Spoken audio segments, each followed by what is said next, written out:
अस्सलामुअलैकुम, मैं हूं आपका दोस्त ज़ीशान उमर। करक्स स्पेशल एजुकेशन के 202 क्वेश्चन हमने कर लिए थे थर्ड चैप्टर के। अब हमारे पास थर्ड चैप्टर के 203 से ऑनवर्ड क्वेश्चन हैं और टोटल जो साइकोलॉजी के क्वेश्चन हैं, जो बुलेट पॉइंट्स हैं, वो 400 हैं। पहला सवाल है, favouring one gender over the other. एक जेंडर को दूसरे जेंडर पे फोकियत देना, इसे कहते हैं जेंडर बाइस।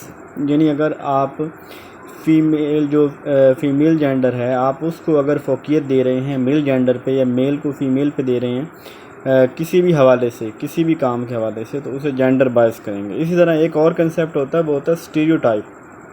वो ये होता है कि अगर आप इस तरह की सोच रखते हैं कि जो काम मेल का है वो फीमेल नहीं कर सकती या फीमेल का काम मेल नहीं कर सकता, तो इस तरह की जो चीज़ है उसे जेंडर स्टीरियोटाइप कहते हैं। आर्ट ऑफ टीचिंग चिल्ड्रन, बच्चों को पढ़ाना जो है उसे क्या कहते हैं? उसे कहते हैं पेडागोजी। और आर्ट ऑफ अडल्ट टीचिंग, जो बड़ों को पढ़ाना होता है, उसे कहते हैं andragogy. Study of human behaviour and mental process, इसको ये साइकोलॉजी की डेफिनेशन है कि ह्यूमन बिहेवियर को और जो है उसके मेंटल प्रोसेस को पढ़ना, उसे साइकोलॉजी कहते हैं। Study of how students learn and develop, student कैसे लर्न करते हैं, कैसे डेवलप करते हैं, ये एजुकेशनल साइकोलॉजी इसे बोलते हैं।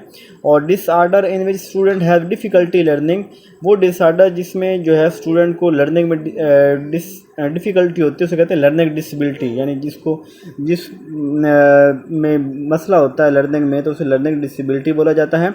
और रीडिंग डिसऑर्डर, जब बच्चा जो है वो रीडिंग, राइटिंग और वगैरह में उसे मसला होता है, तो उसे कहते हैं, ये रीडिंग में होगा, रीडिंग कहते हैं डिसलेक्सिया। और जब हो बच्चे को राइटिंग में मसला हो तो उसे कहते हैं डिस्ग्राफिया। ये जो नीचे वाला है सवाल वो गलत है, वहाँ पे भी dyslexia usually have problem in reading.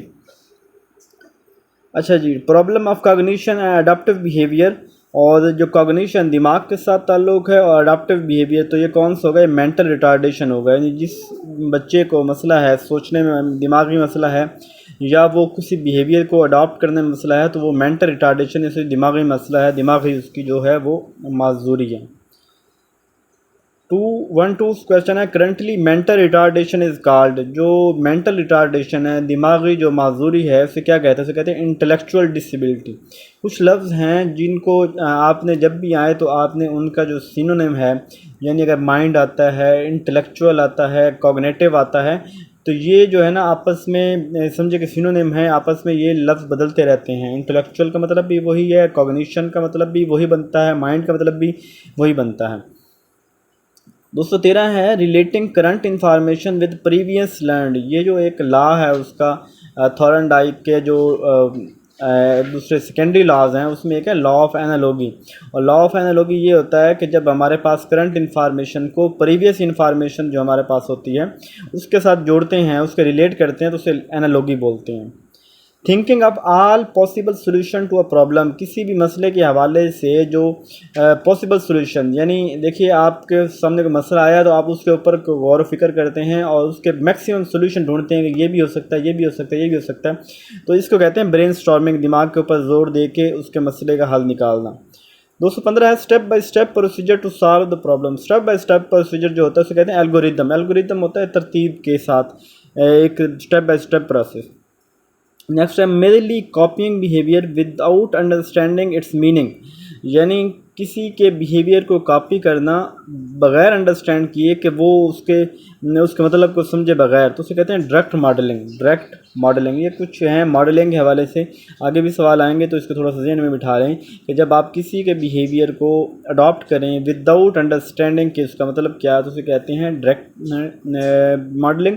और behaving like someone in a book और मूवी, और इस तरह बिहेव करना, ये भी मॉडलिंग से ही निकला है कि और इस तरह बिहेव करना जैसे आपने किसी को मूवी में या किसी को बुक में, जैसे आपने पढ़ा, बुक में कैरेक्टर पढ़ा या मूवी में देखा, और उस तरह बिहेव करना, तो ये सिंबॉलिक मॉडलिंग होगा। सिंबॉलिक का मतलब वैसे ये होता है ना कि अलामती, अलामती मतलब वो खुद ऐसा नहीं है लेकिन अलामत ऐसी है, तो इस तरह सिंबॉलिक मॉडलिंग यही होगा कि जब आप किसी को हीरो बना लेते हैं, आप उसकी मॉडलिंग करते हैं, तो वो जो मॉडलिंग होगा इसको सिंबॉलिक मॉडलिंग कहेंगे।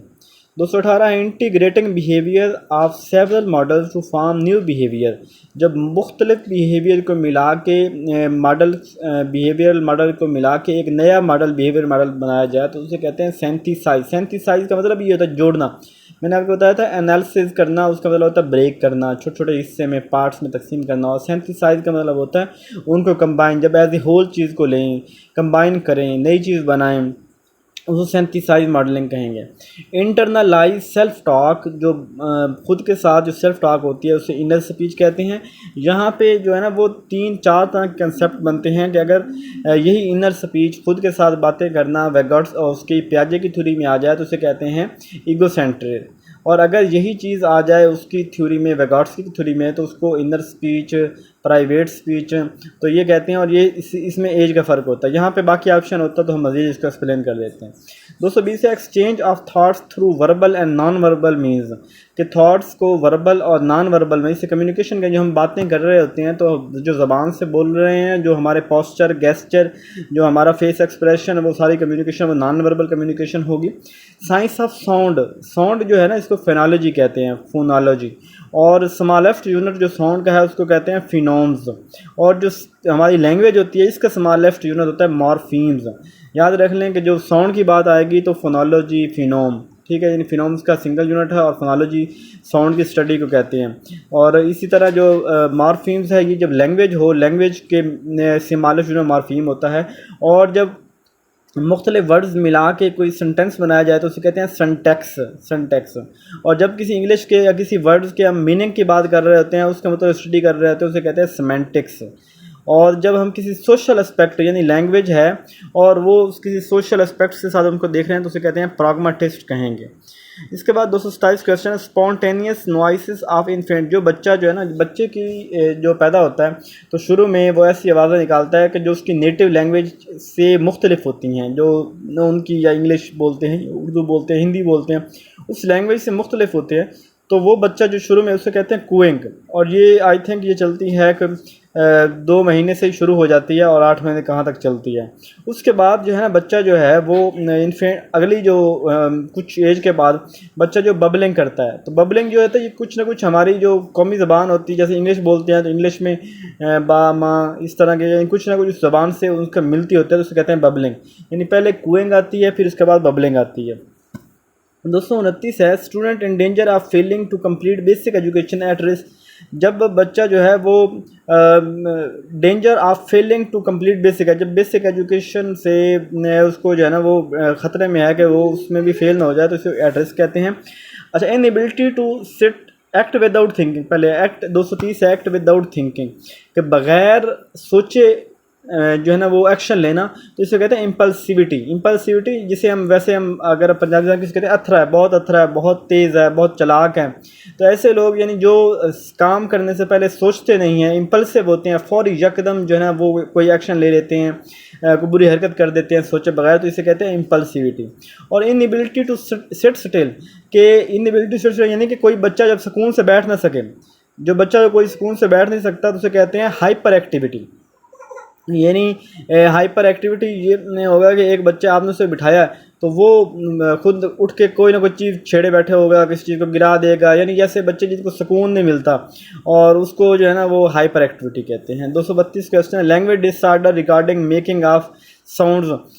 जो साउंड को जो है ना वो ऐसा मसला कि आप साउंड को प्रोड्यूस ना कर सकें, बोल ना सकें, बात ना कर सकें, एक्सप्रेशन डिसऑर्डर कहते हैं। और सेम इसी तरह अगर आपको लैंग्वेज को प्रोड्यूस नहीं कर सकते उसे भी एक्सप्रेशन डिसऑर्डर कहेंगे। और अगर आप लैंग्वेज को परसीव नहीं कर सकते, यानी आपको समझ नहीं आ रही लैंग्वेज को, आप जो है ना उसको समझ नहीं पा रहे तो उसे कहेंगे receptive disorder.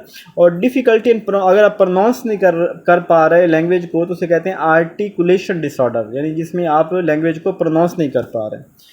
Difficulty in speaking due to obstruction in air in nose और थ्रोट। अगर आपको जो है ना बोलने में परेशानी हो रही है किस वजह से, कि इन एयर इन नोज़ या कानों में हवा की वजह से, तो उसे कहते हैं वॉइस डिसऑर्डर। और difficulty in farming smooth connection between words, words के दरमियान जो स्मूथ कनेक्शन उसे फ्लुएंसी। अगर तो हम स्मूथ कनेक्शन नहीं कर सकते तो वो तो डिसऑर्डर था, लेकिन यहाँ पे ये फ्लुएंसी डिसऑर्डर है कि अगर हम जो है वो स्मूथ जो है ना वो बात की रवानगी नहीं कर रहा है तो उसे फ्लुएंसी डिसऑर्डर कहेंगे। डिसऑर्डर ऑफ हियरिंग, हियरिंग में डिस उसे कहते हैं जो है हियरिंग इम्पेयरमेंट, और इसका देखने में हो तो विजुअल इम्पेयरमेंट। और वो बच्चे जिनकी जो IQ लेवल है वो 140 या उससे ज़्यादा होता है उसे कहते हैं गिफ्टेड। और वो बच्चे, ये सवाल आएगा मैं यही बता देता हूँ, वो बच्चे जिनका जो है वो 90 से 110 के दरमियान होगा उन्हें एवरेज कहेंगे।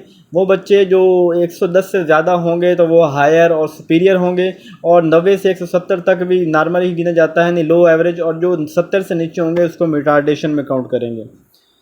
Breaking task into small part, इसको टास्क एनालिसिस कहते हैं। और रिलेटिंग न्यू इन्फॉर्मेशन प्रीवियस, नई इन्फॉर्मेशन को प्रीवियस इन्फॉर्मेशन के साथ मिलाना उसे एलेबोरेशन कहते हैं। यहाँ पे भी सवाल में भी अगर हमारे पास ऑप्शन होते तो मज़ीद एक्सप्लेनेशन हो सकती थी, क्योंकि अकोमोडेशन और जो हमारे पास है अकोमोडेशन और असमिलेशन वो भी इसी तरह का कंसेप्ट है। अच्छा, knowledge and understanding of society rules, society के हवाले से सोशल कॉग्निशन कहेंगे। फर्स्ट साइकोलॉजी लैब जो USA में बनाई गई थी, पहले हमने पढ़ा था 1879 लीप्जिग जर्मनी में बनाई गई थी। अब जो USA में पहली लैब बनाई गई थी वो G. स्टीनले हाल जो है उसने USA में लैब बनाई थी।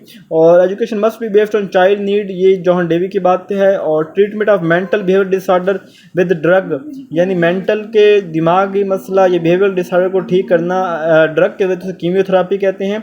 और वो बच्चे जो घर तक महदूद होते हैं, एक्टिविटीज़ को पसंद नहीं करते, उन्हें इंट्रोवर्ट कहते हैं। और वो बच्चे जो सोशलेबल होते हैं, आउटगोइंग होते हैं, इंटरेस्टेड होते हैं, एक्सट्रोवर्ट कहते हैं। मेल सेक्स सेल जो होते हैं उन्हें स्पर्म कहते हैं, फीमेल को ओवम कहते हैं। और लाइफ जो बच्चे की जो ज़िंदगी स्टार्ट होती है वो जाइगोट से स्टार्ट होती है।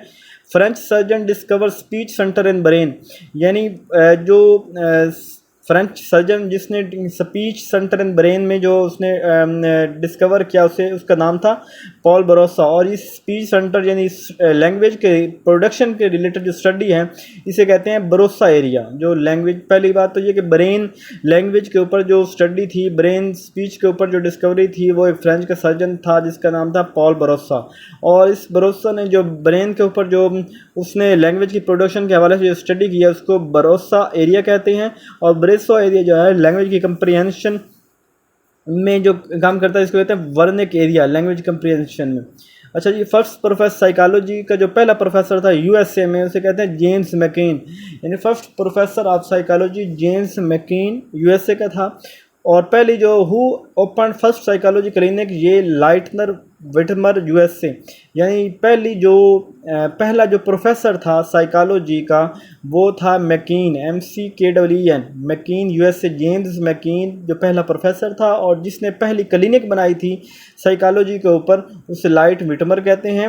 अच्छा, नॉलेज जो किसी सेंसेस के जरिए हासिल किया जाता है उसे एम्पिरिकल नॉलेज कहते हैं। और जब इंसान जो फुल पोटेंशियल पे होता है उसे सेल्फ एक्चुअलाइजेशन कहते हैं। गाइडेंस का कंसेप्ट 1905 में आया। फादर ऑफ गाइडेंस जो है वो फ्रैंक जो है पर्सन्स है। Largest area of psychology among psycho analysis psychologist, जो लार्जेस्ट एरिया है वो यही है, largest area clinical psychology counselling है। और therapy used electrical shocks for schizophrenia, तो जो शिज़ोफ्रेनिया के इलाज के लिए इलेक्ट्रिकल शॉक्स के ज़रिए थेरापी की जाती है इसे कहते हैं इलेक्ट्रो कहते हैं। और स्टडी ऑफ सिमिलैरिटी बिहेवियर में स्टडी की या डिफरेंस उसको कंपैरेटिव साइकोलॉजी कहते हैं। Cell body of neuron is called soma, जो सेल बॉडी है न्यूरॉन की वो उसे सोमा कहते हैं। और neurons are made up of dendrites, soma and exons.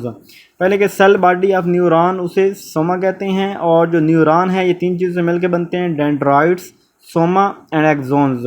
और जो डेंड्राइट्स होते हैं बेसिकली ये छोटे छोटे नालियाँ होती हैं जो हमारी जो वेंस टाइप जो हमारे दिमाग से पूरे जिस्म की तरफ जो है ना वो पैगाम लेके जाती हैं। Neurons are made of dendrites, soma and axon. और part of neuron receive message from other neuron, दूसरे न्यूरॉन्स जो मैसेज लेते हैं डेंड्राइट्स बोलते हैं। और neurotransmitter are primary associated with synapses, body cells carry and process information, neuron chemical released at an axon terminal, neurotransmitter। ये कुछ जो है ना वो ये इस वाले सवाल हैं कॉग्निशन के हवाले से हैं, कॉग्निटिव साइकोलॉजी जिन लोगों ने पढ़ी हुई उसके हवाले से हैं। शायद ये एजुकेशनल साइकोलॉजी में ये इतनी इंपॉर्टेंस नहीं होगी। जो ग्लैंड्स जो हार्मोन्स रिलीज़ करते हैं ब्लड स्ट्रीम में से एंडोक्राइन ग्लैंड्स कहते हैं। Child development is useful for the, teacher के लिए यूजफुल होती है। किन स्टडी ऑफ एन इवेंट और बिहेवियर, किसी भी बिहेवियर को स्टडी कर उसे ऑब्जर्वेशनल कहते हैं, और जो ग्रोथ होती है उसको डेवलपमेंट कहते हैं। जब सेंसरी जब किसी की फिज़िकल डेवलपमेंट हो रही हो तो उसे हम कहते हैं फिज़िकल, जब किसी की ग्रोथ हो रही हो तो फिज़िकल कहते हैं, अगर मेंटल हो तो उसे हम जो है वो वैसे ग्रोथ डेवलपमेंट बोलेंगे। ये आगे सवाल आएगा। Children growth study and psychophysical method और sensory disability are study experimental method और study of behaviour under control condition. Control condition experiment में होती है। सेंसरी डिसेबिलिटी के स्टडी के लिए एक्सपेरिमेंटल मेथड होता है। कंट्रोल जो होता है वो एक्सपेरिमेंटल मेथड में होता है। Method of education science clinical method होता है। Method deals one person at a time. Clinical method जो होता है ना, यानी इसमें एक बंदे को एक टाइम में ट्रीटमेंट दी जाती है। 279 है technique of associating atoms with specific places. अपने आप एसोसिएट करना किसी स्पेसिफिक प्लेसेस के साथ, तो उसे कहते हैं लोसी मेथड। लोसी मेथड बच्चा जब वो होता है जाइगोट टिल मैथ, यानी कि जो उसकी जो मदर के जो पेट में जाइगोट बनने से लेके वो बर्थ तक जो उसका होता है उसे परीनेटल पीरियड कहते हैं। और जो बर्थ के बाद जो होता है वो उसे कहते हैं पोस्टनेटल पीरियड। और जो 2 वीक बर्थ से 2 हफ्ते तक जो होता है उसे कहते हैं new natal period.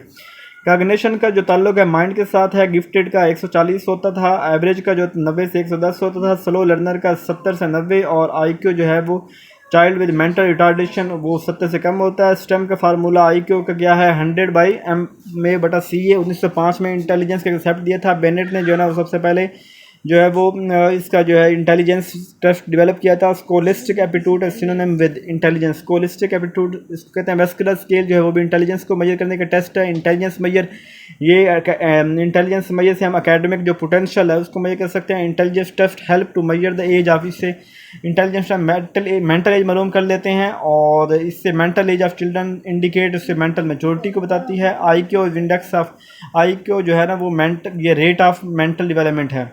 Intelligence comes from our genes, तो इसको कहते हैं एंड इन्वायरमेंट। जो हमारी जो इंटेलिजेंस है ये जीन्स से आती है, इन्वायरमेंट से आती है। ये कैसे आती है, देखिए कुछ जो खूबियाँ होती हैं, जो हमारी जीन जहानत होती है वो बचपन से जो मदर की जो है वो पेट से आ रही होती है। बच्चा जीनियस होता है, लेकिन कुछ चीज़ें ऐसी होती हैं कि जो सोसाइटी से आगे, आप ये देखा होगा कुछ बच्चे जो ज़हीन है, लेकिन जब वो सोसाइटी में उन्हें ऐसा इन्वायरमेंट नहीं मिला लर्निंग वाला, तो वो बच्चे जो है ना वो ज़्यादा ग्रो नहीं कर पाते। इंस्टेड के कुछ लोग थोड़े ज़्यादा कम ज़हीन होते हैं, लेकिन उनको फैसिलिटेशन इतनी मिलती है, उनको इन्वायरमेंटल इशूज़ कम मिलते हैं, और वो लोग जो हैं ज़्यादा ज़हीन हो जाते हैं। अच्छा, ये IQ is an index of mental. अच्छा, 299 है world wide increase IQ score over time. तो ये एक जो स्टडी है कि जो दुनिया में आईक्यू स्कोर बढ़ रहा है, लोग बच्चे ज़हीन पैदा हो रहे हैं, तो इसको कहते हैं फ्लाइन इफेक्ट। इस स्टडी का नाम है intelligence largely determined by hearty. जो ज़्यादातर इंटेलिजेंस जो है ये पेरेंट्स हर्टी से आती है, विरासत से आती है। तो फ्रांसिस गाल्टन इसको study out of sight out of mind कहते हैं। Sensory motor stage information processing theory, ये कॉग्निटिव लर्निंग थ्योरी को इंफॉर्मेशन प्रोसेसिंग थ्योरी भी कहते हैं। एबिलिटी नोवल एंड अनयूजुअल वे, नई चीज़ और नया तरीके से, तो उसे क्रिएटिविटी कहते हैं। 303 क्वेश्चन हो गए, बाकी हमारे रह गए 97 क्वेश्चन, वो नेक्स्ट वीडियो में हो जाएंगे। जज़ाकल्लाह खैर।